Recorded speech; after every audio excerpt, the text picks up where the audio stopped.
Hi මම ප්‍රසා. ඉතින් අද මම මේ වීඩියෝ එකෙන් කතා කරන්න බලාපොරොත්තු වෙන්නේ අවුරුදු 20 පිරුණාට පස්සේ නැත්නම් අවුරුදු 20 වෙච්ච කොල්ලෙක් කරන්න ඕන මොනවද කියන එක ගැන. ඉතින් මේ වෙනකොට මගේ අවුරුදු 20 ගිහිල්ලා ඉවරයි. දැන් මට අවුරුදු 24ක් වෙනවා මේ අවුරුද්දට. මට පස්සහෙලා බලද්දි අවුරුදු 20 දී මම මෙන්න මේ දේවල් ටික කරා නම් මම මීට වඩා හොඳ තැනක ඉඳී කියලා මට හිතෙන දේවල් සහ හැමෝම වගේ පිළිගන්න අවුරුදු 20 දී හැමෝම කරන්න ඕන කියලා සමාජය විසින් පිළිගන්න කාරණා කිහිපයක් අද මේ වීඩියෝ එකට මම ඇතුළත් කරලා තියෙනවා. ඉතින් වැඩි කතා නැතුව අපි වීඩියෝ එකට යන්න. සිරාවටම අවුරුදු 20ක් කියන්නේ කොල්ලෙක්ගේ ජීවිතේ ගොඩාක් ලොකු වැදගත් සම්දිස්ථානයක්. මොකද මේ අවුරුදු 20න් පස්සේ එන ඊළඟ අවුරුදු 5-6 වැඩ කරන විදිහ අනුව තමයි ඔයාගේ මුළු ජීවිත කාලෙම තීරණය වෙන්නේ. ඒ කියන්නේ මේකට පොඩි විද්‍යාත්මක කාරණයක් තියෙනවා. අපේ මොලේ ගත්තාම අපේ මොලේ මෙන්න මේ නළල ඉස්සරහා තියෙනවා ප්‍රීෆ්‍රොන්ටල් කෝටෙක්ස් එක කියලා එකක්.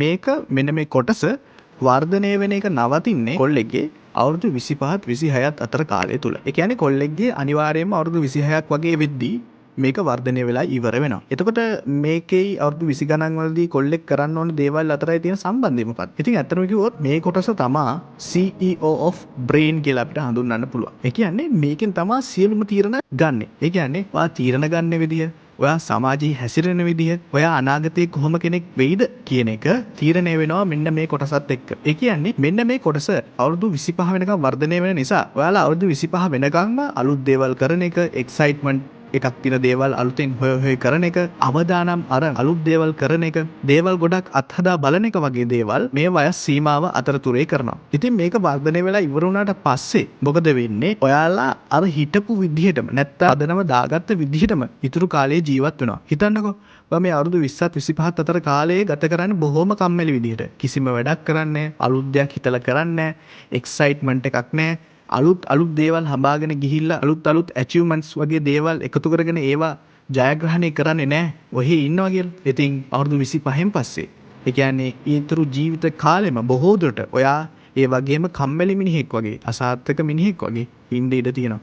එහෙම වුණත් බොහෝ විට ඔයා සාමාන්‍ය කෙනෙක් ගන්න බැරි. සාමාන්‍යයෙන් අවුරුදු 25 26 කියන කාලේ ඔය රේන්ජ් එකෙන් පස්සේ සාමාන්‍ය විදිහටම ඉන්න කොල්ලෝ ගොඩක් දුරට එහෙමම තමයි. ඒ කියන්නේ ඒගොල්ලෝ ආයෙ වෙනස් වීමක් අපිට දකින්න ලැබෙනවා බොහොම අඩුයි. එහෙම වෙනස් වෙන අය හිටියත් එහෙම වෙනස් වෙන අය ඊටාම සුළුතරයක් තමයි ඉන්නේ. ඉතින් මෙන්න මේ කාලේ ඊටාමත් වැදගත් කියලා මම කිව්වේ අන්න ඒකයි. ඉතින් මේ කාලේ තමයි ඔයාලට ඔයාව හදාගන්න, ඔයාලගේ බෙස්ට් වර්ෂන් එක වෙන්න තියෙන හොඳම කාලේ. ඉතින් විද්‍යාත්මකව එහෙම බැලුවාම ලාංකික සන්දර්භය තුල අපි අවුරුදු 20ක් කියන්නේ ඊටාමත්ම වැදගත් සම්දිස්ථානයකට ආව කියන එක. ඒ කියන්නේ අවුරුදු 20කදී තමයි ලංකාවේ ගොඩක් කොල්ලෝ අධ්‍යාපනය කියන එක යම් ප්‍රමාණයකින් ඉවර කරන්නේ.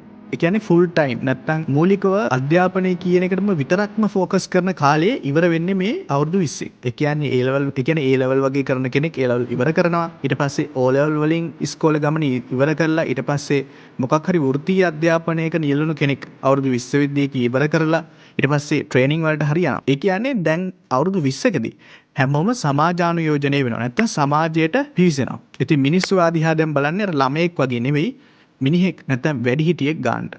එතකොට සමාජයේ විසින් ඔයාව මෙන්න මේ විදිහට බලනවා වගේම ඔයාට කොල්ලෙක් වගේ ඔයාගේ ජීවිතේ ඔයාටම අනන්‍ය වෙච්ච අවුරුදු 20 ගණන් වලදී අවුරුදු 20ත් 25ත් අතර කාලෙදී කරන්න ඕන වැඩ කොටසක් තියෙනවා. ඉතින් ඒවා ඔක්කොටම ගැලපෙන්න අද අපි කතා කරනවා. ඉතින් ඒවා ඔක්කොටම ගැලපෙන්න තමයි අද මම මේ වීඩියෝ එකකින් ටිප්ස් අරන් ඇවිල්ලා තියෙන්නේ. පළවෙනිම දේ, you have so much time. ඔයාට ගොඩාක් කාලයක් තියෙනවා. නැත්නම් ඔයාට කාලය ගොඩක් තියෙනවා, හදිස්සි වෙන්න එපා. මම මෙහෙම කියන්නේ හේතුව තමයි අද කාලේ අපි සෝෂල් මීඩියා එරා එකේ ඉද්දි අපිට දකින්න ලැබෙන දේවල් තමයි ගොඩාක් අය අඩු වයසින් සාර්ථක වුණා කියන්නේ. නැත්නම් සමහර අය කෝටිපතිය වුණ හැටි. ඉතින් මේවා දැක්කම මම අර කලින් කිව්වා වගේ අපේ තියෙන අර කෝටෙක්ස් එක නැත්නම් අර ප්‍රීෆ්‍රොන්ටල් කෝටෙක්ස් එක නිසා අපි ඉක්මනින් තීරණ ගන්න, ඒ වගේම හැඟීම් වලට වහල් වෙන්න, අලුත් දේවල් අත්හදා බලන්න පෙළපෙනවා. මෙන්න මේ කාරණේ නිසා ඔයාලා සෝෂල් මීඩියා එකෙන් මෙන්න මේ වගේ දේවල් දකින නිසා හිතන්න පුළුවන් මේ දේවල් ඉතාමත් ලේසි කියලා. නැත්තම් එයාලා ඇත්තටම ඒව කරලා තියෙන්නේ එහෙම කියලා. හැබැයි බොහෝ විට එයාලා පෙන්වන්නේ නැත්තම් ඔය සෝෂල් මීඩියා එකෙන් පෙන්වන තරම් සාර්ථකත්වයක් එයාලා ඔය කියන වැඩ කළාම විතරක් නෙවෙයි අරන් තියෙන්නේ. එයාලා නොකියන පැත්තකුත් ඕකේ තියෙනවා. බොහෝ විට එතනදී එයාලට සාර්ථක වෙන්න වාසනාව, ඊට පස්සේ එයාලගේ දෙමාපියන්ගේ සපෝට් එක, නෑදෑයන්ගේ සපෝට් එක, කනෙක්ෂන්ස් වගේ දේවල් තියෙන්න පුළුවන්. හරි. ඒ කිසිම දෙයක් ඔයාට නැත්තම් ඔයාට ඒ වයසේදී එයා කරා වගේ සක්සස් එකක් ලබා ගන්න පුළුවන් කියන එක ටිකක් අමාරු වැඩක්. මම මේ කියන්නේ කරන්න යන්න බෑ කියන එක නෙමෙයි රියැලිටි එක තේරුම් ගන්න කියන එක. එහෙම නැතුව නොකර ඔහේ පාඩු වෙන්න කියලා නෙමෙයි මෙතනදී අදහස් කරන්නේ. බොහෝ වෙලාවට හැමෝම කැමති තමන් සාර්ථකුනේ ගොඩාක් දුක් විඳලා කියලා ලෝකයට පෙන්වන්න. ඉතින් එහෙම වෙද්දිත් ගොඩක් අය කැමරාවක් ඉස්සරහදී තමන්ගේ දුක කතාව කියන්න කැමති වෙනවා. ඒ වගේම ඒකෙන් ලැබෙන සෝෂල් මීඩියා වැලිඩේෂන් එක නැත්තම් අන්ඩර්ඩොග් ස්ටෝරි එකකට මිනිස්සු කැමති නිසා එයාව එතකොට ටිකක් වැඩිපුර ගෞරවයෙන් බලන නිසා මිනිස්සු මේ දේවල් කියනවා. ඉතින් ඒ දේවල් වලින් බොරු මොටිවේෂන් එකක් ගන්න එපා.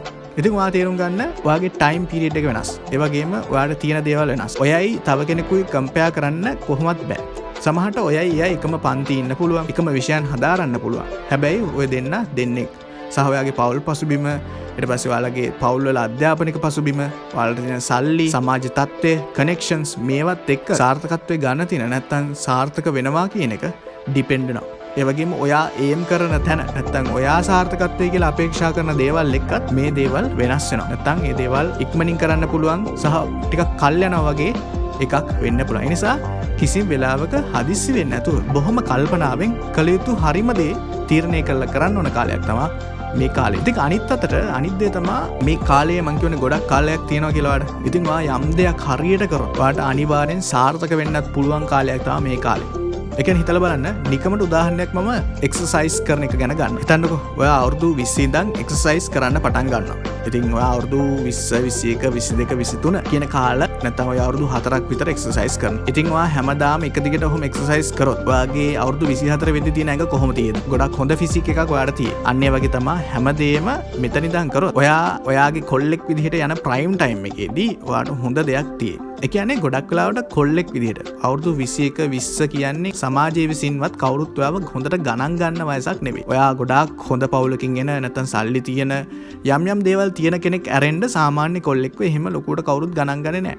ඉතින් එයාට ඒ ගණන් ගැනීම නැත්නම් ඒ තියෙන රෙස්පෙක්ට් එක, ඇට්‍රැක්ෂන් එක, ඇටෙන්ෂන් එක ගන්න එයාගේ ප්‍රයිම් ටයිම් එක වෙනකන් ඉන්න ඕන. ඉතින් ඔයාගේ ප්‍රයිම් ටයිම් එකට ඔයා යද්දි ඔයා නිකම් මේ ප්‍රයිම් ටයිම් එකට යන්න එපා.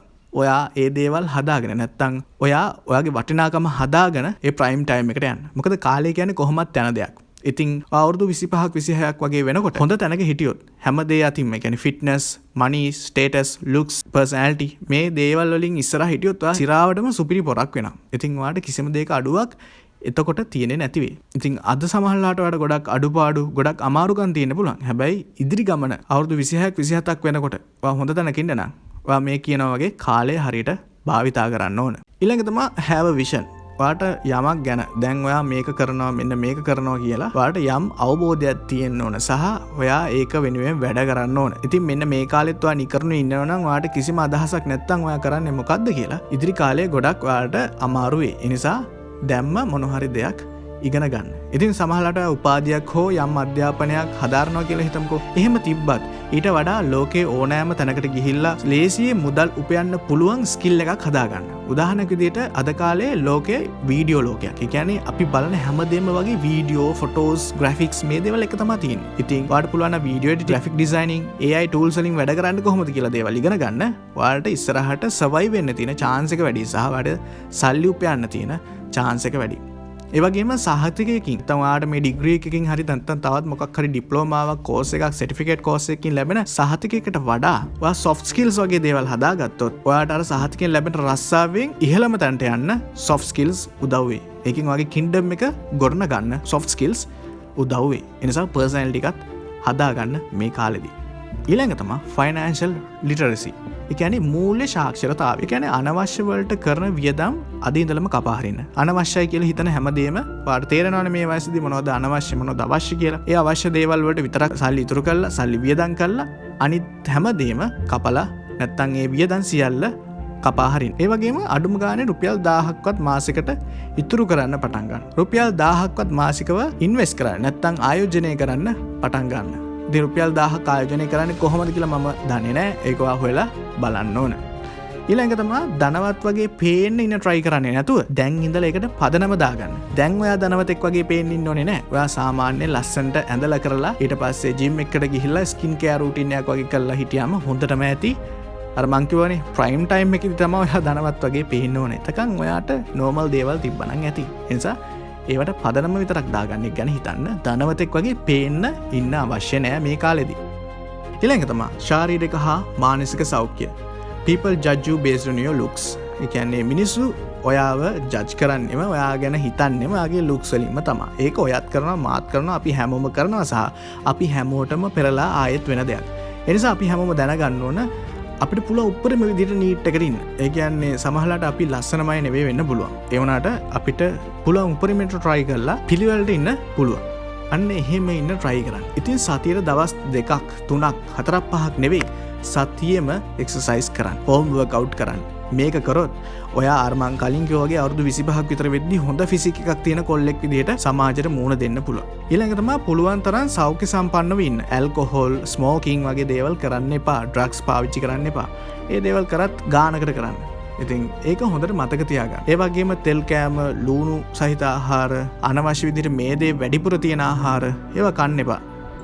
ජන්ක් ෆුඩ් කන්න එපා. සෞඛ්‍ය ආරක්ෂිතව ඉන්න try කරන්න සහ සෞඛ්‍ය සම්පන්නව ඉන්න try කරන්න. මොකද මේ කාලේදී ඇඟට දාගෙන දේවල් මත තමයි ඔයාගේ ඉදිරි කාලය ඩිපෙන්ඩ් වෙන්නේ. ඒ නිසා සෞඛ්‍ය සම්පන්න ආහාර ගන්න බලන්න. ඉතින් අනිත් දේ තමයි මේ කාලේදී ඔයා කන බොන එක්සර්සයිස් කරන විදිහත් එක්ක තමයි ඔයාගේ ඉතුරු කාලය වෙනස් වෙන්නේ. මොකද මේ කාලේ ඔයාව grow වෙනවා. තව දුරටත් ඔයා grow වෙනවා. සමහර අයගේ බෝන් පවා තාම grow වෙනවා. උසයන් එක වුණත් වෙනවා. ඒ නිසා මේක හොඳ කාලයක් ඔයාගේ ෆිසිකල් ෆවුන්ඩේෂන් එක හදාගන්න. ඊළඟ තමයි සම්බන්ධතා නෙට්වර්කින්. ඉතින් ඔයා දන්නවනේ ඔයා අහලා මෙහෙම කතාවක්. ඔයා වටේ ඉන්න 5 දෙනාගේ සාමාන්‍ය ස්වරූපය තමයි ඔයා. ඒ කියන්නේ ඔයාගේ වටේ ඉන්නේ නිකන් මෙලෝරහක් නැති කම්මැලි ඩයල් ටිකක් නම් බොහෝ විට ඔයත් කම්මැලි ඩයල් එකක් වෙන්න ඉඩ තියෙනවා. හිතන්නකෝ ඔයා එහෙම ඩයල් එකක් නෙමෙයි. හැබැයි ඔයා වටේ ඉන්නේ එහෙම ඩයල් සෙට් එකක් නම් කම්මැලි අය කිසිම විදිහකින් ඉස්සරහට යන්න හිතන්නේ නැති අය නම් ඔයත් ඒ විදිහටම end up වෙනවා. හැබැයි ඔයාගේ වටේ ඉන්නේ හෙන ගේමක් දීලා තන සාර්ථකත්වයේ අපේක්ෂා කරන කොල්ලෝ ටිකක් නම් ඔයත් ඒ දේවල් කරන්න උත්සාහ කරනවා. මොකද අපි වටේ ඉන්න අයගෙන් ඉන්ෆ්ලුවන්ස් වෙන නිසා. ඉතින් හැම වෙලේම ආශ්‍රය කරගෙන මතක තියාගන්න ඔයාට වඩා ඉහළින් ඉන්න. නැත්තම් ඔයාට වඩා ගොඩාක් ලොකු ගෝල්ස් තියෙන අය ආශ්‍රය කරන්න.